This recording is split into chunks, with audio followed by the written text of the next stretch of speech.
Do you know what could be the scariest thing at Halloween? Fucking tires.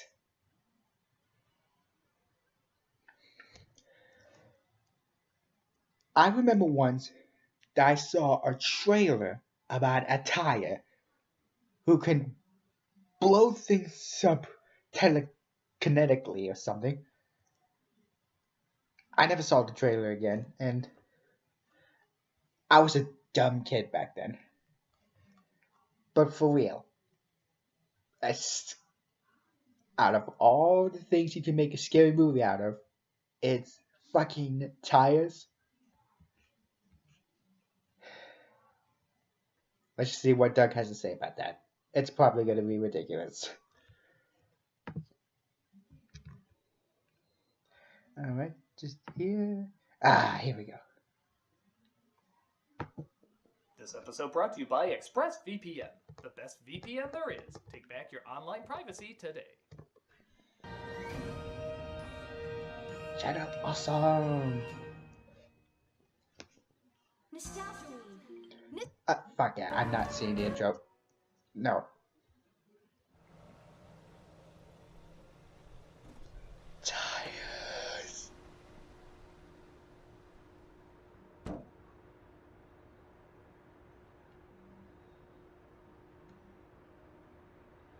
So it's finally come to this. A movie about a killer tire. A movie about a killer tire. You probably heard the idea and had a similar reaction I did, which was... But they did it. They made a movie about a killer tire. Yep. You might be asking yourself, why did they make a movie about a killer tire? Well, you clicked on this damn video, didn't you? You just answered your own question. After years and years of being asked to review this stinker, I'm finally gonna give in. Critic? Are you talking to us or the viewers at home? Which one makes me look more clever? Neither. Then neither. Okay. Yeah, I just blew your mind, didn't I? If you want to think that. Yeah, I blew your mind. Anyway, I figure I explain what you're about to see as an excuse to why it exists. Isn't that like a poet explaining what a poem is in the poem? Well, when you put it like that, sounds even deeper. Maybe you should just get to the review. Yeah, okay. Let's take a look at the film you have to see to believe, and you have to believe to see.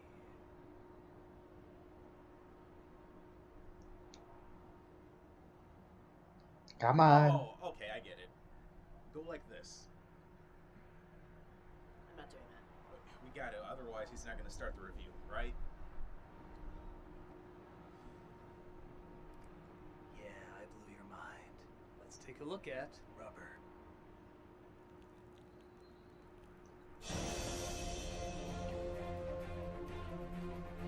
It may not be that nostalgic, but I'm sick to death of getting requests for it. So here it is, an actual movie about a killer tire. Released in 2011, Rubber is another one of those polarizing films where critics seem to like it okay, but audiences felt very disappointed. It's a movie about a killer tire, you dumbasses. Quite frankly, you deserve whatever movie they give you. There is no bar to meet. So, is there a secret gem that's smarter than it looks? Or is it so bad that even people who paid to see a killer tire feel let down? Again, I don't know how you let a crowd like that down. Well, it might sound strange, but this film is worth a deeper analysis. So, let's take a look at... Critic, why do we have to watch this from a distance? It's symbolic. Of what? Well, if you have to ask, you clearly don't get it. I know, that's why I asked. He's so naive. He is such a jackass. Let's take a look at Rubber. We open our film with... You know, you have one job, show a tire, that's a chair. I can see why people hated this. Just when you're wondering if this is an IKEA uprising, a car shows up, knocking them all down. So this is an Amish driving test. Forget it, buddy. Even that amount of binoculars won't help you find the plot. A man in a cop uniform gets out of the trunk and gets a glass of water from the driver. Well, I'll be following this just fine. In the Steven Spielberg movie E.T., why is the alien brown? No reason.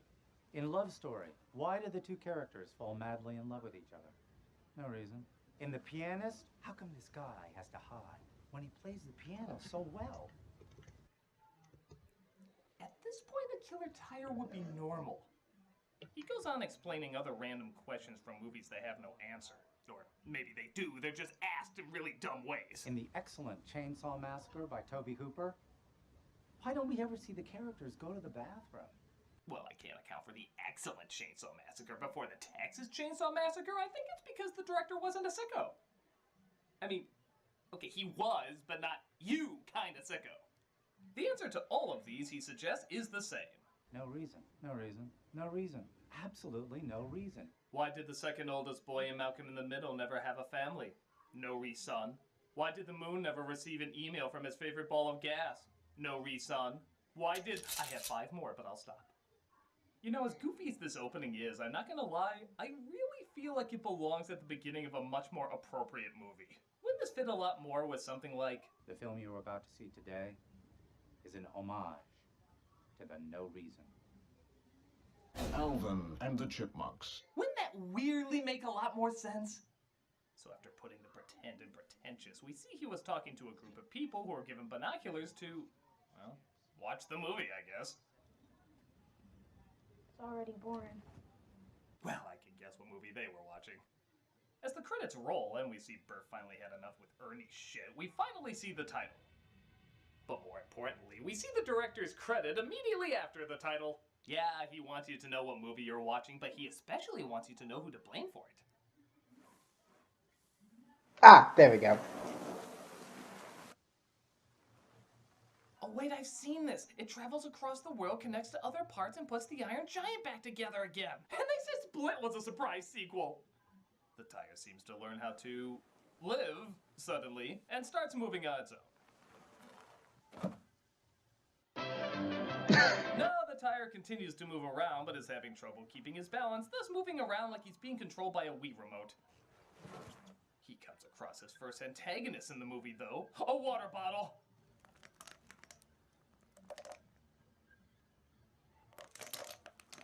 Murderer!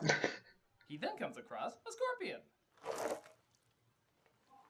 It's gonna be a long movie, isn't it? He I then think comes so. across a beer bottle, which he can't seem to crush. So he uses his psychokinetic powers to blow it up. Yeah, tires have those now. Thus his minor trail of nuisance continues. The onlookers comment on what they're seeing. Looks like he has telepathic powers. You mean psychokinetic?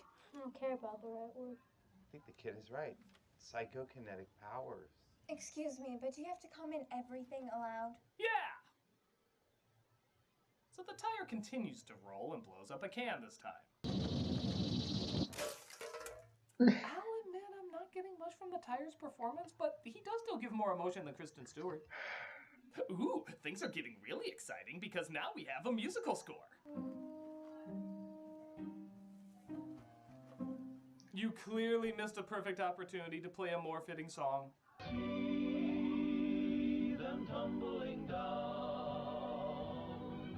But it looks like he's tired. It's not worth it. As he rests and gets up the next morning to continue his travels. He's tired. Well, that happened. Meanwhile, we see how this film was financed, with one of the guys in charge stealing from one of the viewers. Let's go! Come on. Where is he? Straight ahead. Just woke up. Okay, just tell me. Is this the Cabin in the Woods universe? Is the tire just one of the killer monsters that escaped and the onlookers are just monitoring the progress? I Oh. have mixed thoughts, but it's better than no thoughts. Don't bring up the Cabin in the Look, Woods, the please. tire is drinking water. You know, it's the weirdest things that leave you empty. He finally comes across a living mammal and tests his powers on it. Yeah, what the hell, Doc?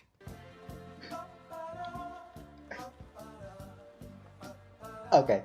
Odd musical choice for an odd segment. You know, this movie is feeling less like a horror film and more like an old school Miller Lite commercial. You worked hard, had a long week, and are celebrating your best friend blowing up a rabbit. Your best friend is a tire. Now more than ever, it's Miller time. Because you work hard, you play Kill him. hard, and that Kill him. tire can turn your brain to spaghetti sauce. Miller. Because if you're watching a killer tire, you're probably drunk already. I don't drink. A woman drives by in a convertible, catching the tire's attention. I shall free you, my manacled brethren!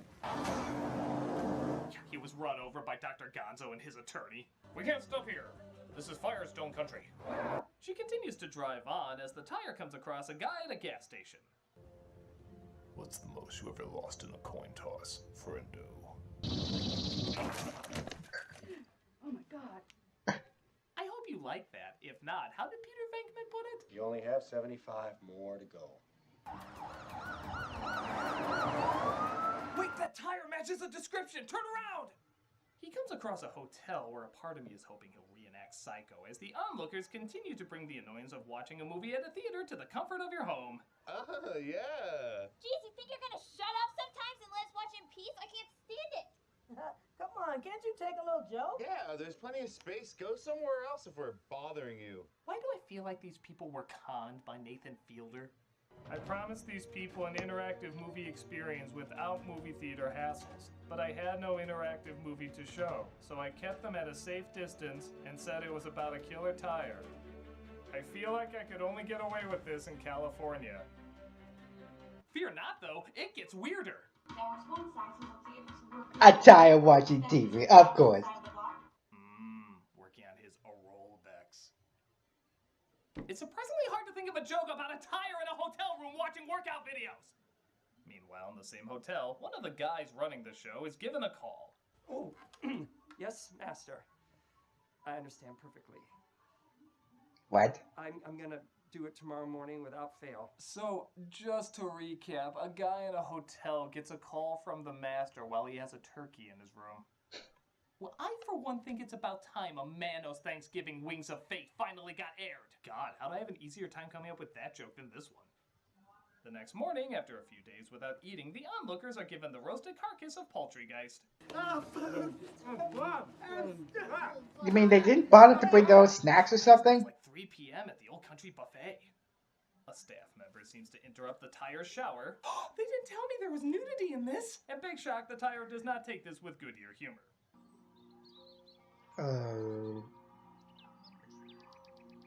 Well, she's a maid, so she can clean herself up. The tire then watches TV and checks out the woman in the pool.